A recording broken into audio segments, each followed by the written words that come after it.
નમસ્તે મિત્રો, હાલમાં મુંબઈમાં એક પારિવારિક કાર્યક્રમમાં એક યુવાને કહ્યું, તમારા મોટિવેશનલ વિડીયો મને જોવા અને સાંભળવા ગમે છે.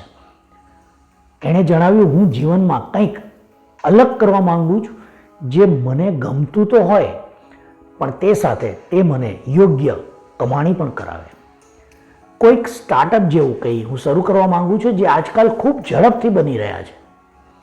આ યુવાને આ બાબતે મારી સલાહ માંગી. હવે આ યુવાન જેવા અનેક યુવાનો હશે જેમને પણ આવો પ્રશ્ન થતો હશે. જોકે હું આ બાબતમાં કોઈ વિશેષજ્ઞ નથી, પણ હાલમાં મેં આયુષ શુક્લાનો યુટ્યુબ ઉપર રેસ્ટલેસનો એક પોડકાસ્ટ જોયો હતો, જેમાં વિખ્યાત અદાકાર આશિષ વિદ્યાર્થી, જે એક બ્લોગર પણ છે, સ્ટેન્ડઅપ કોમેડિયન પણ બન્યા અને હવે એક ગાયક પણ છે, તેમણે એક વાત જણાવી જે આ યુવાન અને તેના જેવા અન્ય યુવાનો માટે માર્ગદર્શક બની શકે તેમ છે. એટલે એ વાત આજે અહીં રજૂ કરું છું. આ આખી વાતની ક્રેડિટ પેલા પોડકાસ્ટને જાય છે, રેસ્ટલેસના. આશિષ વિદ્યાર્થીએ એ પોડકાસ્ટમાં જણાવ્યું કે એક કોરો કાગળ લો, તેના પર 4 ખાનાવાળું ચોરસ બનાવો. સૌથી નીચે ડાબી બાજુના ખાનામાં એવું લિસ્ટ લખો જે કાર્ય કરવા માટે તમને ખૂબ ગમે છે, એટલે કે તમારા શોખ છે, જેમ કે ગીતો ગાવા, કોઈ રમત રમવી, ખાવાનું બનાવવું, ટ્રેકિંગ પર જવું, ડ્રોઈંગ કરવું વગેરે વગેરે વગેરે. હવે આ ખાનાની ઉપર ડાબી બાજુના ખાનામાં એ લખો કે જે શોખમાં તમે ઉચ્ચ કક્ષાના હો, એટલે કે એક હદ સુધી તમે એક્સપર્ટ હો.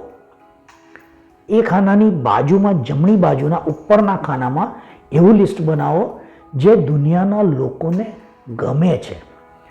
આમાં એવું બને કે તમે જેમાં એક્સપર્ટ છો એ કાર્ય દુનિયાને ગમે તો છે, પણ કોઈક અલગ રીતે થાય તો. અહીં એ સમજવું પડે કે આપણે આપણા કાર્યમાં આવો બદલાવ લાવવો પડે અને તો જ દુનિયા આપણા કાર્યને પસંદ કરે.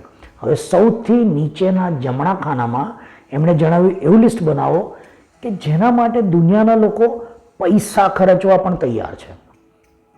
હવે જો આ કોષ્ટક એટલે કે આ મેટ્રિક્સને સમજીએ તો જે આપણને ગમે છે, એટલે કે આપણો શોખ છે, એમાં આપણે પારંગત છીએ અને દુનિયાના લોકોને ગમે છે તે રીતે રજૂ કરીએ, અને જો દુનિયાના લોકો તેના માટે પૈસા ખર્ચવા પણ તૈયાર હોય તો તેવું સ્ટાર્ટઅપ જરૂર સફળ થાય, કમાણી કરાવે. આ ઉપર જણાવ્યું એટલું સરળ નથી, પણ જો ખૂબ ધીરજથી આ મેટ્રિક્સમાં એટલે કે કોષ્ટકમાં બતાવેલા માર્ગ ઉપર ખંતપૂર્વક અને જરૂરી ખોજ એટલે કે રિસર્ચ કરી યોગ્ય અનુભવીના માર્ગદર્શન સાથે કાર્ય પદ્ધતિમાં બદલાવ લાવી અને જો દુનિયાને પીરસીએ તો સફળતા અને કમાણી બંને થઈ શકે. જો તમે આવા કોઈ માર્ગ પર આગળ વધી સફળ થયા હો ને, તો તમારી સંઘર્ષ ગાથા આવા યુવાનોના માર્ગદર્શન માટે અહીં કોમેન્ટ બોક્સમાં લખીને જણાવો, એવી આપ સૌ દર્શકોને નમ્ર વિનંતી છે. આશા છે આજનો આ વિડીયો પેલા યુવાન અને એના જેવા અન્ય યુવાનોને તેમના સ્ટાર્ટઅપને સફળ બનાવવામાં મદદરૂપ થશે. જો તમે આવા કોઈ યુવાનને જાણતા હો તો તેમને આ વિડીયોની લિંક શેર જરૂર કરજો, જે કદાચ તેમને ઉપયોગી થાય. આવતા અઠવાડિયે હું નિલેશ ખીમસરિયા એક નવા મોટિવેશનલ વિડીયો સાથે ફરીથી હાજર થઈશ. ત્યાં સુધી તમારા કોઈ આવા શોખને આ વિડીયોના બતાવેલા મેટ્રિક્સ મુજબ તમારો વ્યવસાય બનાવવામાં લાગી જજો. આપ સૌને આ માટે દિલથી શુભેચ્છા. હા, પેલા રેસ્ટલેસ પોડકાસ્ટની લિંક ડિસ્ક્રિપ્શનમાં આપેલ છે, કર્ટસી આયુષ શુક્લા અને આશિષ વિદ્યાર્થી. આવજો.